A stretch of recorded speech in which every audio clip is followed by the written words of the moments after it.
15, 1 Korintus pasal 15.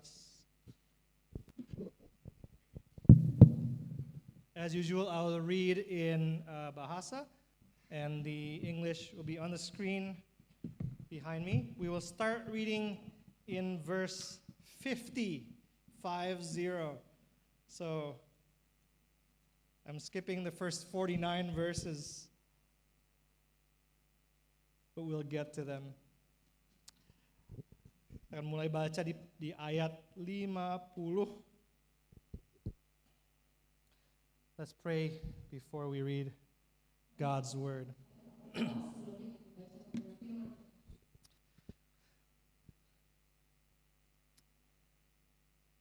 O Lord, our God,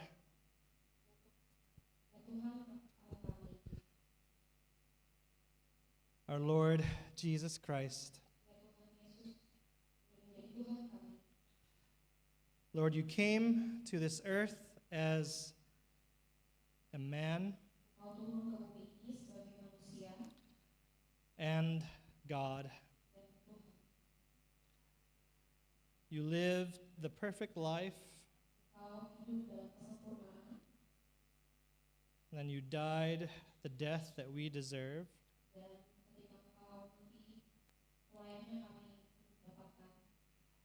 But then you were raised again. And so everyone who is saved in you will likewise be raised again.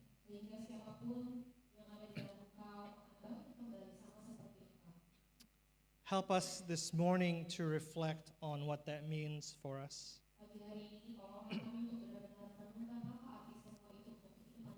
What we must believe, how we must repent,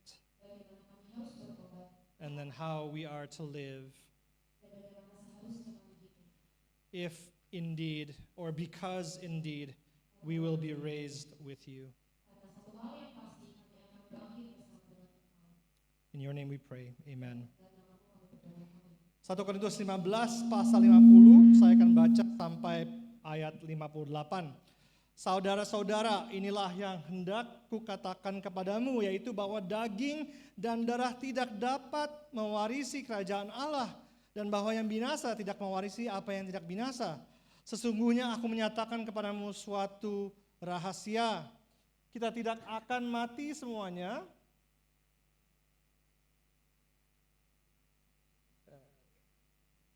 Kita tidak akan mati semuanya, tetapi kita semuanya akan diubah dalam sekejap mata pada waktu bunyi nafiri yang terakhir.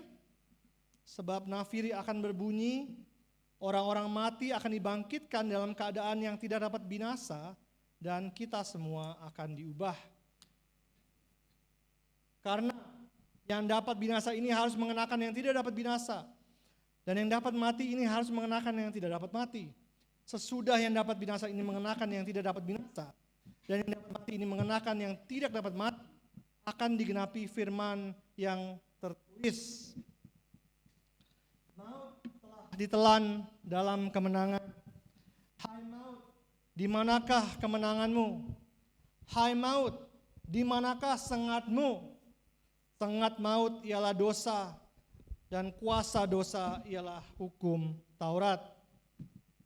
Namun syukur kepada Allah yang telah memberikan kepada kita kemenangan melalui Tuhan kita Yesus Kristus.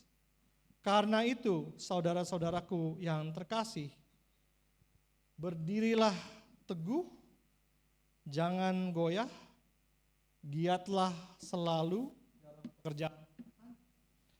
Sebab kamu tahu bahwa dalam persekutuan dengan Tuhan, jerih payahmu tidak sia-sia. This is the word of the Lord.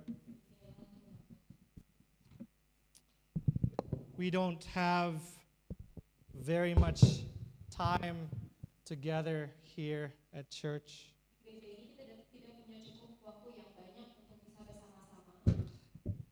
CCBS, we've only been here for 3 years, and many folks have moved on. CCBS ini adalah tahun yang ketiga dan banyak orang yang sudah pindah.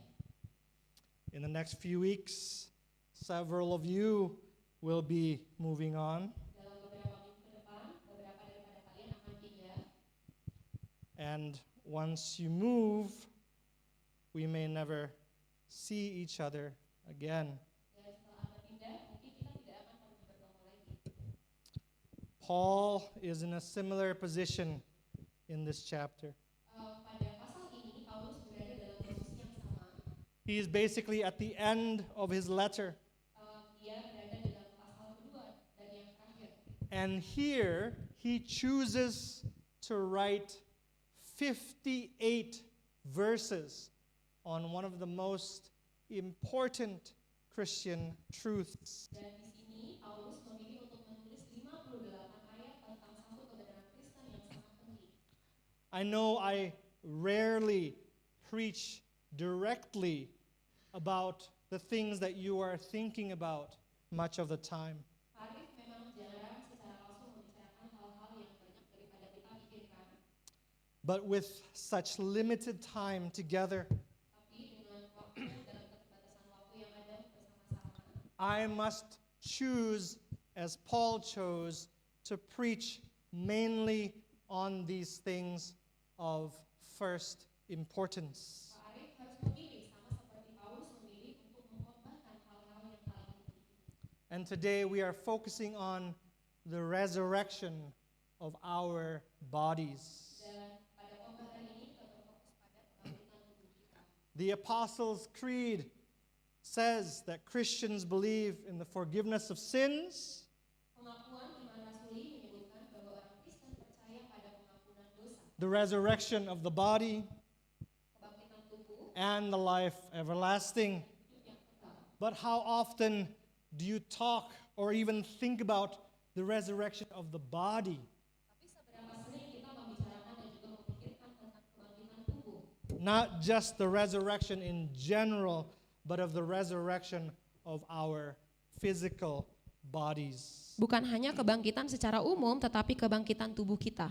Let's start with the obvious question.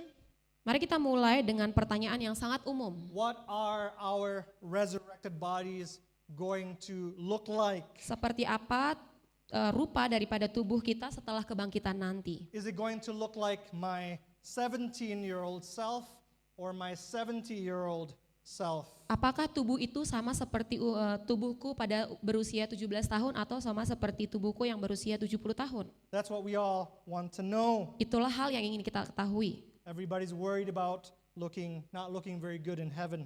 Semua orang khawatir untuk terlihat tidak baik atau tidak good looking ketika di surga. Let's read verses 35 to Kita akan 37. membaca ayat 35 sampai 37. Tetapi mungkin ada orang yang bertanya, bagaimana orang mati dibangkitkan? Dengan tubuh apakah mereka akan datang kembali?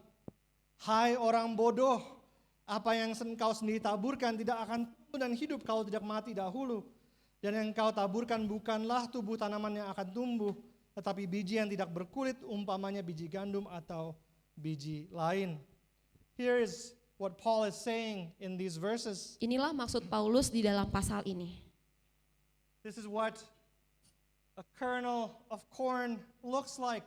Beginilah bentuk dan juga rupa dari sebutir biji jagung. If you just look at this tiny yellow hard corn kernel, Berapa lama pun Anda mengamati sebutir biji jagung yang kuning dan juga keras ini, you would never in a million years imagine that it would turn into this. Anda tidak akan dapat membayangkan bahwa biji tersebut akan berubah menjadi seperti gambar yang ada di samping. There is no clue in how the kernel looks to suggest it's going to turn into this puffy, crunchy thing that looks like a cloud. Tidak ada petunjuk dari penampilan gambar jagung yang ada itu menunjukkan bahwa ini bisa berubah menjadi makanan yang renyah dan juga mengembang seperti awan. For us, the change from this body to our resurrection bodies will be far more radical. Untuk kita, perubahan dari tubuh kita sekarang ke tubuh kebangkitan itu adalah sesuatu hal yang jauh lebih radikal lagi. These bodies that we have now don't help us imagine what the resurrection body will look like. Tubuh kita yang kita punya sekarang tidak bisa membantu kita untuk membayangkan tubuh kebangkitan yang akan kita punya nanti.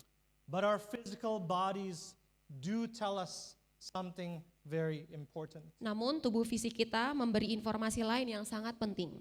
Look at verses 42 to 44. Perhatikan ayat 42 sampai 44. So it is with the resurrection of the dead. What is sown is perishable. What is raised is imperishable. It is sown in dishonor. It is raised in glory. It is sown in weakness. It is raised in power. It is sown a natural body. It is raised a spiritual body. 42, demikianlah pula halnya dengan kebangkitan orang mati. Tubuh yang ditaburkan dalam kebinasaan dibangkitkan dalam ketidakbinasaan. Yang ditaburkan dalam kehinaan dibangkitkan dalam kemuliaan. Ditaburkan dalam kelemahan dibangkitkan dalam kekuatan. 44, yang ditaburkan adalah tubuh alamiah, yang dibangkitkan adalah tubuh rohania. As we get older, Semakin kita bertambah tua, our skin wrinkles, kulit kita semakin keriput, our hair falls out. rambut kita rontok, It feels like every part of our body hurts. rasanya semua bagian dari tubuh kita itu sakit. You start having trouble walking, even sleeping. Kita mungkin mulai memiliki masalah berjalan, bahkan tidur sekalipun. Your brain fogs up. Otak kita berkabut, Your memories blur together before they slowly fade away. ingatan kita menjadi kabur lalu perlahan memudar. You realize more and more that the Bible is absolutely right, that this body is perishable. Dan kita pun semakin menyadari apa yang dikatakan oleh Alkitab itu benar, bahwa tubuh ini fana, That this body is weak by its very nature. bahwa tubuh kita ini adalah sesuatu hal yang lemah, sama seperti naturnya, sama seperti kodratnya. Even for the most beautiful people, the glory of this body fades very quickly. Begitu juga dengan orang yang paling cantik sekalipun, kemuliaan tubuh ini memudar dengan sangat cepat. It's not that long before we go from looking like grapes to looking like raisins. Hanya beberapa puluh tahun dari tubuh kita yang terlihat seperti anggur, kemudian berubah menjadi seperti kismis. But our resurrection bodies will be imperishable. Tetapi tubuh kebangkitan kita tidak akan binasa. It will be raised in glory and in power. Tubuh kebangkitan kita akan dibangkitkan dalam kemuliaan dan kekuatan. It will be raised a spiritual body. Tubuh kebangkitan kita akan menjadi tubuh seperti tubuh rohani. Even more important, verse 49. Dan yang paling penting ayat di 49, Just as we have borne the image of the man of dust, that is Adam, sama seperti kita telah memakai rupa dari yang alamiah, yakni Adam, we shall also bear the image of the man of heaven, that is Jesus. demikian pula kita akan memakai rupa dari yang surgawi, yaitu Tuhan Yesus. Our resurrected bodies will be like Jesus's resurrected body. Tubuh kebangkitan kita akan sama seperti tubuh kebangkitan Yesus. It will be that glorious. Itulah sebabnya tubuh kebangkitan kita adalah sesuatu hal yang mulia. And of course, it will be glorious because our very nature, physically and spiritually, will be made like Jesus. Dan tentu saja kita akan bersifat mulia karena natur kita, baik itu jasmani maupun rohani, akan dijadikan seperti Yesus. So what does this mean for us now? Apa pentingnya bagi kita saat ini? Well, firstly, Yang pertama, our physical bodies don't just wrinkle and break down. tubuh kita yang fana tidak hanya berkerut dan juga melemah. Our bodies are constantly reminding us that we are all headed for the grave. Tubuh kita sekarang mengingatkan kita bahwa kita semua menuju ke liang kubur. Which forces us to reckon, to wrestle with what happens after our physical death. Di mana hal ini memaksa kita untuk mempertimbangkan apa yang terjadi setelah kematian jasmani. Throughout our lives, Maka sepanjang hidup kita, the great battle of your life pertempuran yang paling hebat, pertempuran yang paling besar dalam hidup kita will I really be raised together with Christ? Apakah saya pasti akan dibangkitkan bersama-sama dengan Kristus? We struggle with that. Kita bergumul dengan hal itu. We struggle with that because the truly terrible things in life make us feel like we are headed for spiritual death. Kita bergumul dengan pertanyaan tersebut karena kejadian yang benar-benar buruk dalam hidup kita membuat kita merasa seolah-olah kita menuju kematian spiritual. Careers break down. Karir kita atau usaha kita seringkali hancur, Families fall apart. keluarga mungkin berantakan, People suffer serious health and mental health issues. orang-orang menderita masalah kesehatan fisik, begitu juga dengan mental yang serius. If you have not faced anything like that, Jika Anda belum menghadapi hal tersebut, probably you simply haven't lived long enough, mungkin Anda belum hidup lebih lama, cukup lama. Or maybe, possibly, you don't love deep enough the people who are going through those things. atau mungkin Anda tidak cukup mengasihi orang-orang yang mengalami hal-hal tersebut. But there is a spiritual death, Tapi ada kematian rohani, and that's worst. That's the worst thing that can possibly happen to anyone. dan itu adalah hal yang terburuk yang mungkin terjadi kepada siapapun. It's far worse than your career or your relationships falling apart. Itu jauh lebih buruk daripada karir atau pernikahan atau relasi yang hancur. It is incomparably worse than cancer or Alzheimer's or any of the most horrific diseases that can afflict our weak, perishable bodies. Saking buruknya hal itu tidak bisa dibandingkan daripada kanker, Alzheimer atau penyakit mengerikan lainnya yang menyerang tubuh kita sehingga membuat itu lemah dan mudah rusak. And so the resurrection of the body is right at the heart of the most important question in life. Maka seharusnya kebangkitan tubuh kita berada persis menjadi isu, menjadi masalah terpenting dalam hidup kita. Throughout your life, Sepanjang hidup kita, everything you do in life, segala sesuatu yang kita lakukan dalam kehidupan ini, you're really trying to work out this question. kita sebenarnya mencoba untuk menyelesaikan isu ini. Will I be raised together with Christ in glory? Akankah aku dibangkitkan bersama Kristus dalam kemuliaan? Every single person here, Setiap daripada kita di tempat ini, every single person in your life, setiap orang yang ada di dalam kehidupan kita, including every person who has ever wronged you badly, termasuk setiap orang yang pernah berbuat salah atau menyakiti Anda, and everyone that we have wronged badly. dan setiap orang yang Anda sakiti dengan sangat buruk, Everyone will either be resurrected with you and with Jesus, maka setiap orang akan dibangkitkan bersama dengan Anda di dalam Yesus, or they will suffer God's punishment atau forever. dihukum mati dan menderita selamanya. Every person either has salvation in Christ, Entah kita sudah memiliki keselamatan di dalam Kristus, in which case, no matter what bad things happen to your bodies, you will ultimately be well.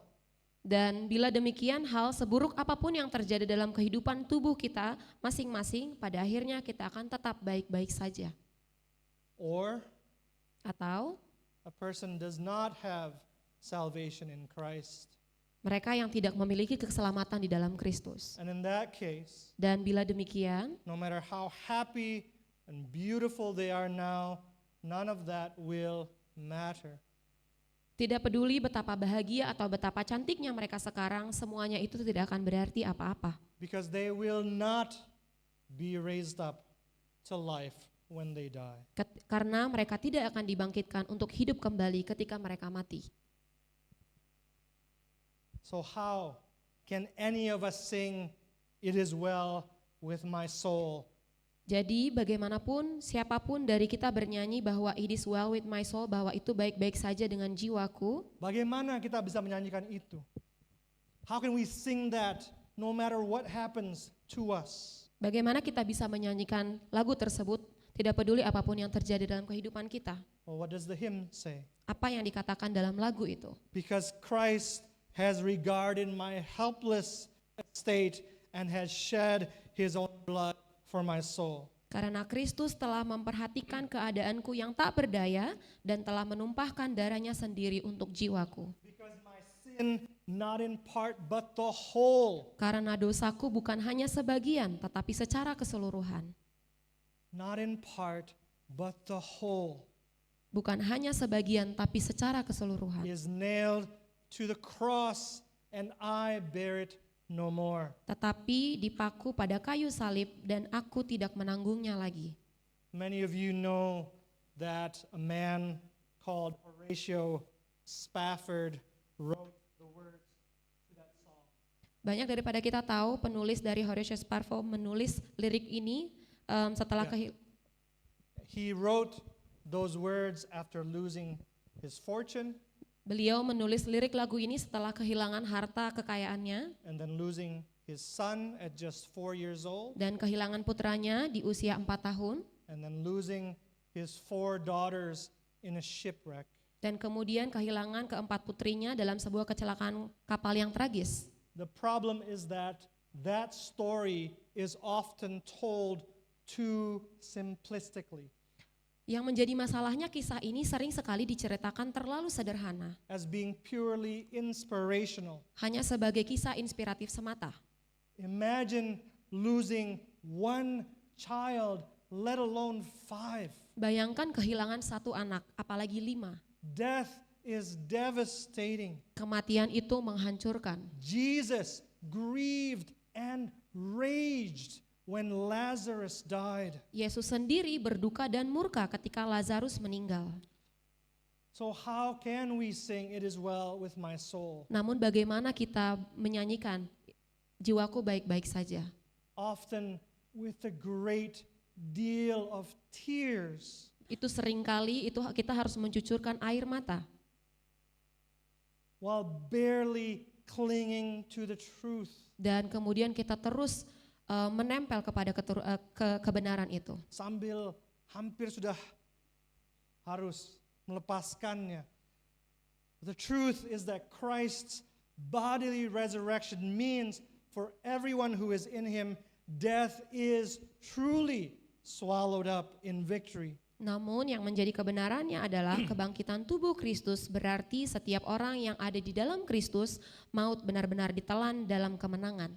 If you are saved in Christ, Jika Anda diselamatkan di dalam Kristus, we absolutely grieve and rage at death as he did. kita juga pasti berduka dan murka atas kematian seperti Yesus sendiri. But we also must doubt no more. Namun kita juga wajib tidak ragu lagi. This is why Paul uses strong language at the beginning. Inilah mengapa Paulus menggunakan bahasa yang cukup tegas di awal. Someone will ask, how are the dead raised? With what kind of body do they come? You foolish person. Tetapi mungkin ada orang yang bertanya bagaimana orang mati dibangkitkan, dengan tubuh apa mereka akan datang kembali, hai orang bodoh. Life is far too short to mess around with foolish unbelief.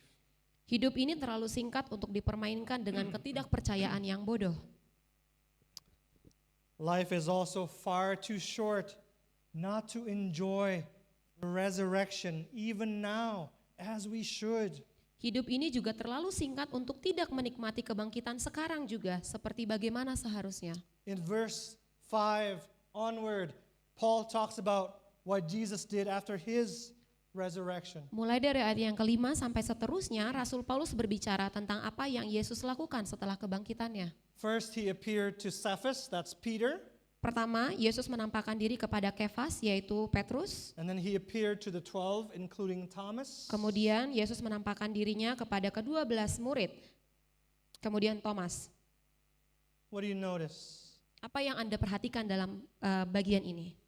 To whom did Jesus appear after his resurrection? Kepada siapa Yesus menampakkan dirinya setelah kebangkitannya? Peter, who betrayed him, Petrus yang mengkhianati Yesus, Thomas, who doubted him. Thomas yang meragukan Yesus. Then Paul adds in verses 8 and 9, last of all, Jesus appeared to him who persecuted the church of God. Kemudian di ayat yang ke-8 dan 9, Paulus menambahkan Yesus menampakkan dirinya kepadanya yang telah menganiaya jemaat Allah. Do you see the riches of God's mercy? Apakah Anda melihat kekayaan belas kasihan Allah? The sin that they committed against him, he addressed with the corresponding opposite good. Dosa yang mereka lakukan kepadanya, ia balas dengan kebaikan yang sesuai. Jesus committed his love to Peter who betrayed him. Yesus mengikat dirinya kepada Petrus yang mengkhianatinya. Jesus answered Thomas's doubts with certainty. Yesus menjawab keraguan Thomas dengan bukti. Jesus saved the life of Paul who was killing Christians. Dan Yesus menyelamatkan hidup Paulus yang membunuh orang-orang Kristen. Jesus in his resurrection body shows we are meant to enjoy the resurrection now. Yesus dalam tubuh kebangkitannya menunjukkan bahwa kita seharusnya menikmati kebangkitan sekarang juga. With fellow brothers and sisters in Christ. Bersama dengan saudara-saudari kita seiman di dalam Kristus. Now let me ask you, Izinkan saya bertanya kepada kita semua. do you struggle with forgiveness? Apakah Anda bergumul untuk mengampuni orang lain? Are you not willing to love the people who have really hurt you? Apakah Anda kesulitan untuk mengasihi orang-orang yang menyakiti Anda begitu dalam? Let's be real that we all struggle with that. Mari kita jujur, kita semua benar-benar bergumul dengan hal itu. But this means there's a disconnect Namun ternyata hal ini berarti ada sebuah kesenjangan between the forgiveness we have in Christ antara pengampunan yang kita miliki di dalam Kristus and the forgiveness we struggle to give to our brothers and sisters in Christ. dan pengampunan yang sulit kita berikan kepada orang lain, saudara-saudari kita di dalam Kristus. Struggling to forgive means we live like our massive sins have not been forgiven. Ketika kita sulit mengampuni, berarti kita hidup seolah-olah dosa kita yang begitu besar belum diampuni. And that means we don't believe in the resurrection of the body nearly as deeply as we think. Dan itu berarti kita tidak percaya pada tubuh kebangkitannya sedalam yang kita kira. Itu berarti kita tidak percaya pada kebangkitan tubuh sedalam yang kita kira and not nearly as much as we need. Dan tidak sebesar yang kita butuhkan. In verses 17 and 19, Paul says this. Pada ayat yang 17 dan 19, Paulus mengatakan demikian. If Christ has not been raised, Jika Kristus tidak dibangkitkan, your faith is futile, you are still in your sins. maka sia-sialah kepercayaan kamu dan kamu masih hidup di dalam dosamu. If in Christ we have hope in this life only, we are of all people most to be pitied. Jikalau kita hanya dalam hidup ini saja menaruh pengharapan pada Kristus, maka kita adalah orang-orang yang paling malang dari segala manusia. Faith is not only knowing and believing the truth. Iman bukanlah sekedar mengetahui dan mempercayai kebenaran. Faith is when that truth changes us. Iman adalah ketika kebenaran merubah diri kita. True faith in Christ changes how we live, changes who we are. Iman sejati di dalam Kristus merubah cara hidup kita dan siapa kita.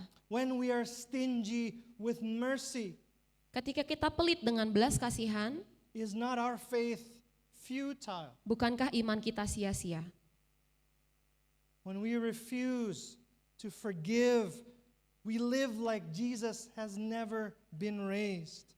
Ketika kita menolak untuk mengampuni orang lain, kita hidup seolah-olah Yesus tidak pernah bangkit. Because we live like we are still in our sins. Karena kita hidup seolah-olah kita masih ada di dalam dosa. Because we live like this life is all we have when Kar- we refuse to forgive. Karena kita memikirkan bahwa semua hal ini yang kita hidup ini yang kita punya ketika kita memilih untuk menolak. Christian faith, Iman orang Kristen, believing the resurrection of the body, must mean not being stingy with forgiveness. iman Kristen mempercayai kebangkitan tubuh harus berarti tidak pelit dalam memaafkan. So why do we struggle so much with this?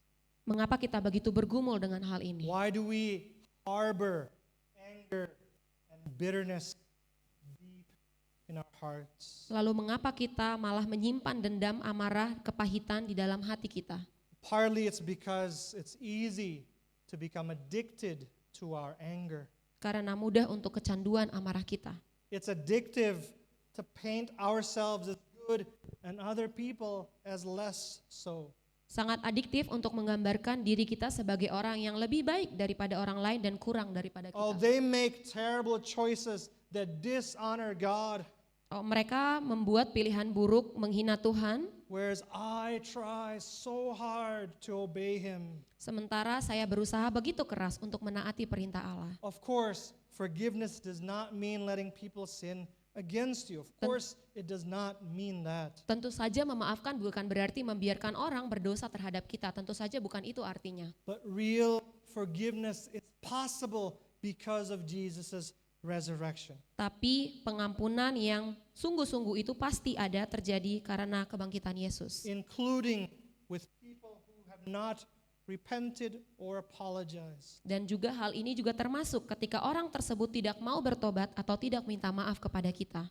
Being self-righteously stingy with forgiveness can have no part in our resurrection life. Sikap pelit dalam pengampunan karena merasa diri lebih baik itu tidak dapat bagian dalam kehidupan kebangkitan kita. Think of the rest that we are looking forward to as a church. Mari kita memikirkan kedamaian dan juga kemenangan yang kita nantikan sebagai gereja. It is a rest where there will be no more conflict.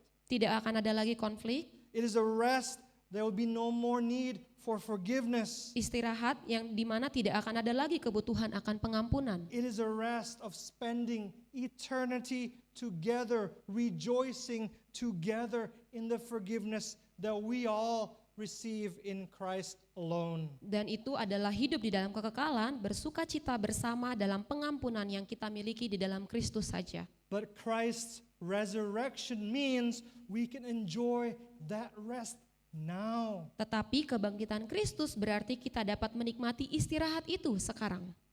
Lay down your burden of self-justifying anger. Serahkan beban amarah yang membenarkan diri sendiri itu. Give it to Jesus. Serahkan itu kepada Yesus. Rest in Him. Beristirahatlah di dalam Dia. Life is far too short not to forgive. Hidup ini terlalu singkat untuk tidak memaafkan. If you have ever really tried to forgive someone that hurt you badly, Jika Anda pernah berusaha untuk secara tulus memaafkan seseorang yang pernah memperlakukan Anda dengan tidak baik, you should see that you can't do it. Anda akan melihat, Anda akan menyadari bahwa Anda tidak bisa melakukannya. You should see that you can't forgive as you know you should. Anda mungkin akan menemukan bahwa Anda tidak bisa mengampuni bagaimana seharusnya Anda mengampuni. The only alternative, Alternatifnya, satu-satunya alternatifnya adalah which is far worse, yang jauh lebih buruk, is that you feel like you have forgiven and you feel just even more superior to Karena- other people. karena Anda merasa bahwa saya sudah mengampuni sehingga saya merasa lebih unggul daripada mereka. Either way, Bagaimanapun, neither of those are real spiritual transformation. tidak satupun dari hal itu adalah transformasi spiritual yang sejati.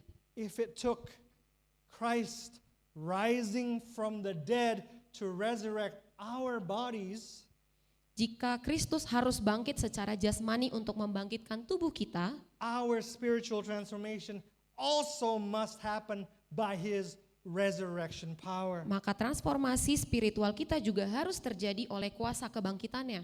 You will never be able to produce a forgiving heart in yourself Anda by ti- your own self. Anda tidak akan pernah bisa mampu menghasilkan hati yang memaafkan pada diri Anda sendiri, dalam diri Anda sendiri. That resurrection power is the only power that can truly free you from your anger. Hanya transformasi spiritual yang bisa benar-benar membawa Anda untuk lepas dari kemarahan. from your slavery to your anger. Dari perbudakan Anda akan amarah. The irony, of course, Dan ironisnya adalah the more we refuse to forgive, semakin kita menolak untuk memaafkan, the more we refuse to lay down our anger and surrender it to Jesus, semakin kita menolak untuk menyerahkan dan juga menyerahkan semuanya kemarahan kita kepada Kristus. the less we feel forgiven and loved by Christ. Semakin sedikit kita merasa diampuni dan dicintai oleh Kristus. It is only by constantly rejoicing at how much we have been forgiven in Christ that we can become forgiving. Hanya dengan merenungkan terus-menerus betapa besar kita telah dimaafkan, diampuni dalam Kristus, maka kita akan bisa menjadi orang yang pemaaf. When Paul says that our labor, our work is not in vain, Ketika Paulus mengatakan jerih payahmu tidak sia-sia, that means first and foremost that we must always fight the good fight of faith. ini berarti pertama dan yang paling terutama kita harus selalu berjuang dalam perjuangan iman. Someone once claimed that religion is like a drug. Seseorang mengatakan bahwa agama itu seperti narkoba. People get high on religion to escape the hard realities of life. Manusia menggunakan Tuhan untuk lari dari kenyataan pahit hidup. Sure, a lot of people do that. Tentu saja banyak orang yang melakukan hal tersebut, But common experience also shows something else. namun pengalaman umum juga menyatakan hal yang lain. People who don't hope in the resurrection of the body in Christ use everything else as a drug. Orang yang tidak berharap pada kebangkitan tubuh bersama Kristus menggunakan segala sesuatu yang lain sebagai narkoba, Especially the physical pleasures of this life. terutama kenikmatan jasmani hidup ini. Paul points out, Paulus juga mengatakan, if the dead are not raised, jika orang mati tidak dibangkitkan, let's eat and drink, maka marilah kita makan dan minum, for tomorrow we die. sebab besok kita mati. If we Christians have got this wrong, Jika kita orang Kristen salah paham dengan poin ini, if we have it wrong about Jesus and about the resurrection of the body, jika kita salah tentang Yesus dan tentang kebangkitan tubuh, we might as well spend the rest of our lives eating and drinking. maka sebaiknya kita menghabiskan hidup kita untuk makan dan minum. Of course, those things, good food, good drinks, are good gifts from God to be enjoyed, of course. Tentu saja makan dan minum itu adalah hal yang baik, adalah karunia yang Tuhan berikan untuk dinikmati. But a life spent focusing on, chasing food and drink is a wasted life. Namun kehidupan yang dihabiskan untuk fokus mengejar makanan dan minuman adalah kehidupan yang sia-sia belaka. We must believe and hope in the resurrection of the body. Kita harus percaya dan juga mengharapkan akan kebangkitan tubuh. It's the people who don't believe and hope in that who waste their life on food Orang-orang and yang drink. orang-orang yang tidak percaya dan berharap pada hal itu menyia-nyiakan hidup mereka hanya untuk makan dan minum. We have only a very short time here on earth. Waktu kita di bumi begitu singkat, Don't waste it. jangan sia-siakan. Don't waste it in unbelief. Jangan sia-siakan waktu yang kita punya dalam ketidakpercayaan. Don't waste it in unforgiveness. Jangan sia-siakan waktu yang kita punya dalam tidak mau memaafkan. Don't waste it on food and drink. Jangan sia-siakan waktu yang kita punya hanya untuk makan dan minum. Fight for faith. Perjuangkanlah iman. Fight for faith that in Christ our bodies will be raised with his body in Ber- glory. Berjuanglah dalam iman bahwa dalam Kristus tubuh akan dibangkitkan bersama tubuhnya dalam kemuliaan. Which means that we can live even now by the same resurrection power of Christ. Yang berarti bahwa sekarang pun kita dapat hidup dalam kuasa kebangkitan Kristus. Fight for certainty that in Christ all our sins really have been forgiven. Berjuanglah dalam teguh, dalam kebenaran bahwa Kristus semua dosa yang kita punya benar-benar telah diampuni secara sepenuhnya. Fight for that. Mari kita perjuangkan hal itu. Fight to enjoy victory over sin and death in Jesus. Berjuanglah untuk menikmati kemenangan atas dosa dan maut dalam Yesus. Fight to rest, Berjuanglah untuk beristirahat, to rest in a life of generous mercy and forgiveness. Berjuanglah untuk beristirahat dalam kehidupan yang kaya dalam belas kasihan dan juga pengampunan. First, received from our Savior, Yang pertama yaitu kita terima dari juru selamat kita, then given by His resurrection power. kemudian yang kita berikan dalam kuasa kebangkitannya. Your labor Jerih payah Anda in fighting for that faith is not in vain. dalam memperjuangkan iman tidaklah sia-sia. Let's pray Mari kita together. berdoa.